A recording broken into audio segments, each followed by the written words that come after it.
Shortcuts. Coucou le coquinou. Shortcut, format court, tout ça. On y va direct. On y va direct. Je poursuis donc mon exploration du Dawn of DC. Je vais appeler ça comme ça. Cette fois-ci avec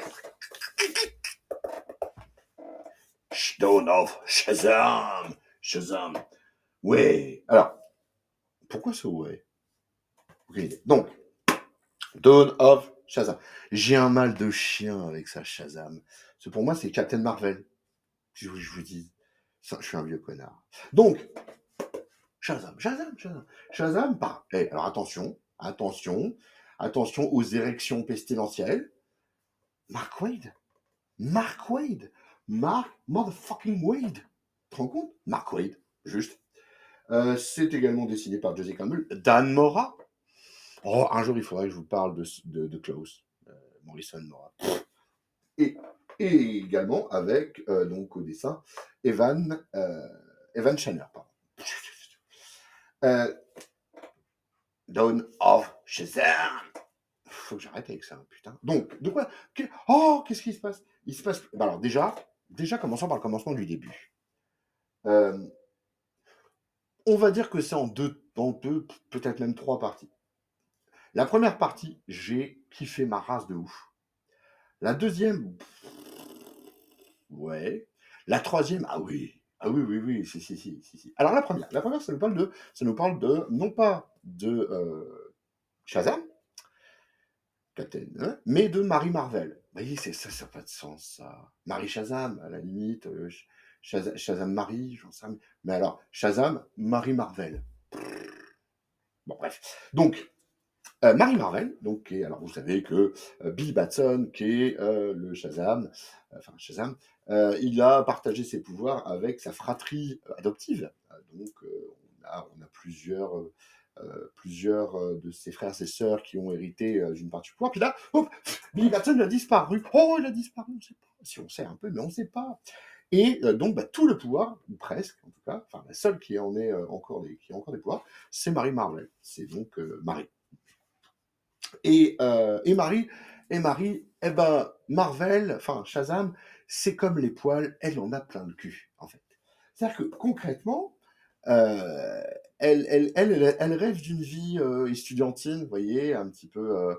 Elle rêve de se barrer en Californie pour pouvoir vivre sa vie d'étudiante, kiffe la life, t'as vu, soirée, etc. Hein. Et donc, oh, c'est ce qui lui arrive. Donc, elle y va. Elle parle. Alors, elle veut tout mettre de côté. Vous voyez, en fait, elle a pas un rejet non plus, parce qu'elle aime toujours les gens qui l'entourent, mais elle a envie d'autre chose. Elle a envie d'une autre vie. Elle a plus envie d'être une super-héroïne. Et donc, elle commence à s'intégrer dans cette nouvelle université. Et puis d'un seul coup, en plein amphi, un lapin qui parle s'adresse à elle. Voilà. Donc, alors envoyé par Billy, selon lui, tout ça, elle flippe Sarah, elle dit putain, mais pour une fois que ça y est, je vis ma life et tout, je suis tranquille. Donc, je vais me retrouver dans la merde, on va me prendre pour une tarée. Donc, voilà. Et elle flippe de ouf. Donc, vous vous rendez bien compte que des choses vont pas se passer correctement, bien évidemment. Et pire que ça, au moment où elle pense peut-être avoir une échappatoire, eh ben, elle va se retrouver à combattre des gens sous le nom de Marie Marvel. Elle est prise par des journalistes et puis elle devient un mème internet. Enfin voilà, ça barre un petit peu en glaoui pour cette pauvre fille. Du coup, elle est obligée de retourner dans sa ville natale de Fawcett City, où ses parents ont disparu. Oh, ses parents adoptifs. Oh. Et elle veut plus de ses pouvoirs de merde, mais en même temps, elle veut enquêter parce que ses parents, quoi. Et puis, ses frères et sœurs, ils voudraient bien l'aider, mais ils sont tous un petit peu partis dans leur délire et c'est compliqué. Les liens familiaux sont très, très compliqués dans cette partie-là. Bien sûr, vous avez compris que voilà, globalement, ça va être une enquête avec à la fois la recherche de ses parents, la recherche d'autres personnes qui ont disparu. C'est la recréation, en plus de ça, de la Marvel Family, en fait, hein, puisqu'on va avoir des personnages qui avaient un petit peu disparu depuis, comme l'oncle Marv, par exemple. Enfin, c'est vraiment bien cool. Ça, c'est la première partie de ce récit. Ensuite vient s'adjoindre à ça la partie, donc le tie-in Night of Terror. c'est-à-dire que vous savez, il y a un event, Night of Terror, hein, qui se passe entre Léviathan et justement, comment dirais-je, et justement cette partie-ci. Donc c'est l'occasion pour Billy Batson de refaire surface. C'est pour ça qu'ils l'ont mis dedans, pour un con. Ils vont réussir à sortir Billy Batson de sa prison. Arrête de spoiler, connard. Et donc, bah, la troisième. Alors, c'est l'interlude, c'est 3 issues, hein, c'est un petit machin. Ça va très très vite. Ça vaut le coup pour l'histoire. Hein, ça vaut le coup parce que tu sais, au moins, ça te tombe pas comme une merde sur une planche, tu vois, voilà. C'est pas comme une couille dans le potage. Et pour le coup, tu comprends des choses. Et puis, bah, on repart véritablement sur le personnage de, cette fois-ci, Shazam, Captain Marvel, un petit peu plus, en fait, puisqu'on a Billy Batson qui revient sous les traits du Captain Marvel, et qui va reprendre sa position de Big Red Cheese. Et oui, vous savez que le surnom de Shazam, Captain Marvel / Captain Marvel, fut jadis naguère Big Red Cheese. Vous voyez, c'est parce que c'était le gros gentil tout mou. Voilà, il était grand, il était gentil. Hein, voilà, Big Red Cheese. Et donc, notre camarade Shazam, il va revenir et d'un seul coup, alors évidemment, il mène une mission, une, oui, une mission, on va dire ça, une mission où il sauve des gens, et puis il y a la télé qui est là, et puis d'un seul coup, il pète une boule, mais de ouf, il les insulte, il leur dit qu'ils valent rien, que bon, ça, il dit, bah, dis donc, ces enfêtes, elles étaient mal dosées ce matin, à Pépère. Hein. Il est vénère, hein, il est vénère. Et donc, oui, revenu Billy Batson, il y a toute sa famille, il dit, mais qu'est-ce qui a été fou? Puis lui, il dit, je sais pas, je comprends pas ce qui m'a pris, je sais pas, je suis pas, je sais pas, il sait pas. Et puis, du coup, ça le traumatise tellement que, concrètement, il veut plus se retransformer en Shazam. Ah! Voilà, parce qu'il dit merde, ça se trouve, c'est moi qui barre en couille à cause de Shazam, tout ça, tout ça. Bon. Et bien entendu, il va y avoir toute une recherche autour de ça, le pourquoi, le comment. C'est assez inattendu comme histoire. Alors, qu'est-ce qu'on peut dire de ce bordel? Thomas, il y en aura deux, visiblement. Eh ben, moi, j'aime bien. J'aime bien. Bah ouais, il y a le côté. C'est du feel good. Voilà. Ah, voilà. C'est du feel good. On vient de se taper chez DC toute la période métal, le Batman qui rit, le machin, c'est des trucs ouais, sombres de chez sombre de sa mère. C'était plus sombre que dans le trou du cul d'un chameau quand même. Hein. Enfin, je veux dire, sombre, vraiment. Hein. Et puis ça pue autant. Là, on retombe sur du vrai feel good, du vrai.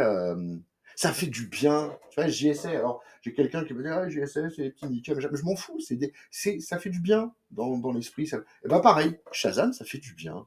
Ça met en avant les préceptes de famille, de positivité, de collaboration. Les tracas, les emmerdes qu'on peut avoir, bon, la mésentente qu'on peut avoir les uns avec les autres.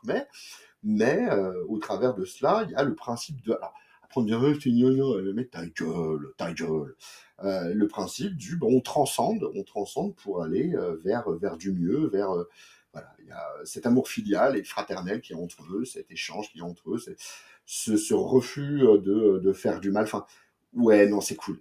Ah, c'est cool sa mère. Moi, j'ai bien aimé. J'ai bien aimé. En plus, il y a des singes là-dedans à des moments. Il y a des tyrannosaures intelligents avec des chapeaux melons. Enfin, mais oui, mais ça barre en couille, je vous le dis. Et j'aime bien. Et j'aime bien parce que c'est du bon barrage en couille. C'est un truc qui fait du bien à la tête. Ouais, ça fait vraiment du bien dans le petit cœur de papa. Non, c'est vraiment cool. Franchement, c'est vraiment cool. C'est bien illustré. Bon, c'est pas toujours les mêmes dessinateurs, mais dans l'absolu, on s'en tartine. C'est plutôt bien illustré, c'est plutôt sympathique. Il y a des personnages qui sont mis en avant, encore une fois, par exemple, Marie Marvel, on l'a de temps en temps dans quelques récits où elle est à peu près cool, mais voilà, on la met bien en avant, on la met. Non, franchement, j'aime bien. J'aime bien. Oh, ouais, ouais, c'était cool. C'était cool. Ça vaut ses 30 balles, 30 et quelques, je sais plus. Bref, on s'en bat les steaks. 300 pages. Bon, voilà, c'est du urbain classique. Mais vraiment, non, non, vraiment, franchement, il y a des trucs, voilà, il y a des trucs sympas. Oui, je viens de vous montrer Black Adams. Ouais, en même temps, hein, Shazam sans Black Adams, ou inversement, hein, c'est. Faudra que je vous fasse un truc sur Black Adams. J'aime bien ce perso. J'aime bien ce perso et j'aime bien son antagoniste. Donc voilà. Alors, on pourrait estimer que c'est une lecture ado. On m'a dit, ah ouais, ça c'est une lecture ado. Oh, ta gueule, encore une fois. Non, non, pas vraiment. Enfin, il y a plusieurs niveaux de lecture. Je veux dire, si tu as un ado autour de toi qui a envie de lire un petit peu de super-héros, vraiment super-héros, quoi, voilà, un jeune ado, tu vois, et qu'il aime bien l'aspect un peu, voilà, Fortnite Feel Good, l'association est un peu pérave, bah voilà, ça passe nickel. Et puis, bah, si t'es un peu adulte et que tu regardes au-delà, parce qu'il y a quand même 3 ou 4, c'est du Mark Waid. T'imagines bien qu'il va pas, hein, il y a de la référence, un petit chouille, hein, quand même. Donc voilà, n'hésitez pas. Honnêtement, franchement, ouais, ça fait du bien. Ça fait du bien. Ça remet. En plus, en France, il n'y a pas tant que ça de Shazam, hein. Je regardais, alors il y avait des trucs du style avec les New 52, c'était pas la meilleure époque du tout. Du tout. De Shazam. D'ailleurs, je crois qu'à la fin, ils te font un petit récap où ils te mettent. Attends, je regarde. Hein, ah bah voilà, tiens. Shazam Anthology, pour Shazam. Justice League Icon, ouais, si on veut. Le Rebirth, il y a eu le Rebirth quand même. Il y a les trucs spécial Urban Kids, là. Et puis il y a le Superman Shazam. Voilà, tu vois, il y a pas non plus des tonnes de trucs, quoi. Donc ça, franchement, euh, même pour une porte d'entrée, toi, lecteur qui ne connaît pas Shazam, bah ouais, ça peut être une bonne d'entrée. Une bonne d'entrée. Non, ça peut être une bonne porte d'entrée. Vraiment, pour le coup, c'est cool. J'ai bien aimé. Oh, j'ai bien aimé. Voilà. J'espère que ça vous aura été utile, hein. Ouais, Shazam, ça fait toujours plaisir. Oh, ça fait plaisir. Le Big Red Cheese. Ah, pourquoi Big Red Cheese? Big Red Cheese, encore une fois, parce qu'il y avait, à l'époque, il y avait une marque de fromage qui arborait les mêmes couleurs avec des logos à peu près similaires. Donc il y a eu l'histoire du Big Red Cheese. Et puis, ils ont poussé le vice jusqu'à faire une espèce d'anthologie qui s'appelait Big Red Cheese, qui était plutôt marrante. Enfin bref. Eh, eh, des bisous, oui, des bisous. Allez, bisous.